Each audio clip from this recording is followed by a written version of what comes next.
Prior to buying store-bought brownies, wouldn't you rather have a nice hot chocolatey warm brownie right from your own kitchen? I know I would. If you're just as hungry as I am, then let's learn how to make these brownies. But first, let's learn about the origins of where brownies came from. The first brownies to ever be invented contained no chocolate. What?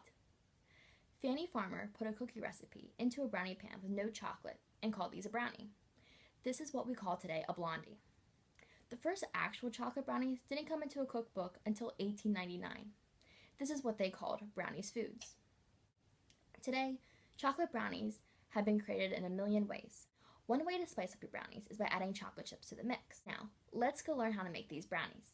To make one batch of brownies, you will need Pam cooking spray, or any other cooking spray is just fine,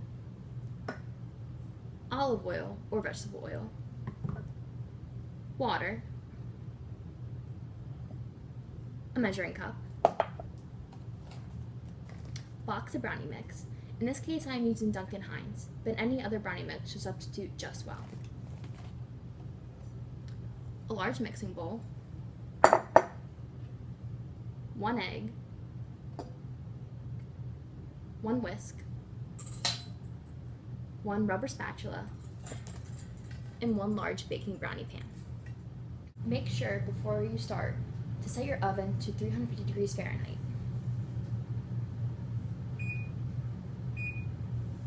That way, by the time you are done preparing your brownie mix, the brownie is ready to put in the oven. Empty your ingredients into a large mixing bowl, like the one I have here. First, crack an egg.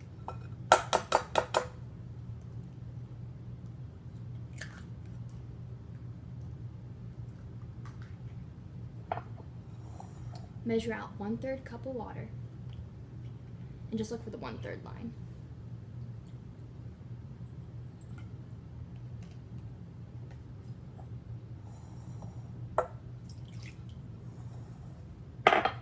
And then measure 1/3 cup of olive oil or vegetable oil, also to the 1/3 line.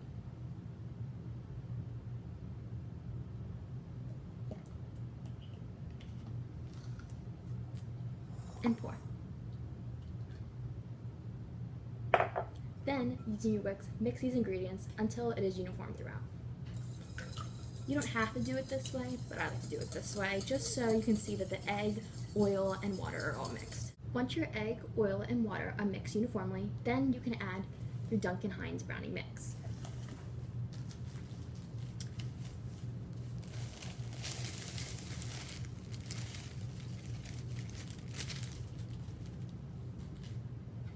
Use your whisk, mix thoroughly.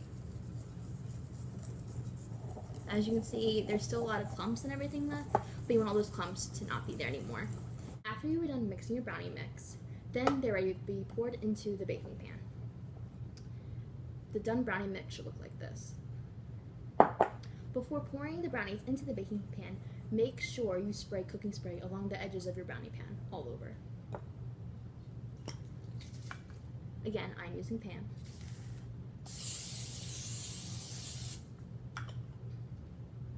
Okay, that way the pan is thoroughly coated. After coating the brownie pan, get your rubber spatula and move the mix from the mixing bowl to the pan. While you are pouring the brownie mix into the pan, make sure you are also spreading the brownie mix throughout the pan so that the pan is evenly coated with brownie throughout. Once evenly coated, it should look like this. Since your brownies are now ready and look like this, they are ready to be put into the oven, as long as the oven is 350 degrees Fahrenheit. Once you put them in the oven, bake the brownies between 27 to 30 minutes. I am now going to put the brownies into the oven and bake them for 27 to 30 minutes, or until cooked throughout. Once your brownies are done baking, check on them. Stick a toothpick or fork through the brownie in the middle. If brownie sticks to the fork or toothpick, the brownies are not done, and bake for additional 5 minutes or so until the brownies are cooked throughout. If you stick a toothpick and fork through the middle of the brownies and no brownie sticks on it, the brownies are done and ready to eat. The brownies are ready. Enjoy.